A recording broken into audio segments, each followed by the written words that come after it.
గీతాసారం అంటే జీవనసారం. భగవంతుడు మానవాళికి చేసిన జ్ఞాన బోధ, కర్తవ్య బోధ ఈ భగవద్గీత. భగవద్గీత అంటే మతం కాదు, జ్ఞానం. అది యుగాతీతం, మతాతీతం. మానవ ఇతిహాసంలో భగవద్గీత ఒక మహోన్నత ఘట్టం. కుల, మత, వర్గ, వర్ణ భేదం లేకుండా మానవుడికి జీవన గమనాన్ని బోధించింది. భగవద్గీతను చదివితే సరిపోదు, దాని అధ్యయనం చేయాలి. ఎందరో వేద పండితులు దీన్ని అవపోసన పట్టారు.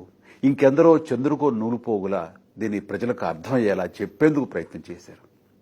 అమర గాయకుడు ఘంటసాల 106 శ్లోకాలు తన గానంతో సామాన్యుడికి చేరువ చేశారు.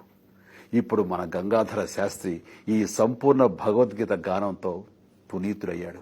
ఈ గీతాగాన యజ్ఞంతో అతని జన్మ ధన్యమైంది. 700 శ్లోకాల భగవద్గీతను 7 ఏళ్ల పాటు ఆత్మశుద్ధితో గానం చేసిన గంగాధరుడి చిత్తశుద్ధి తెలుగువారికి చిరస్మరణీయమవుతుంది.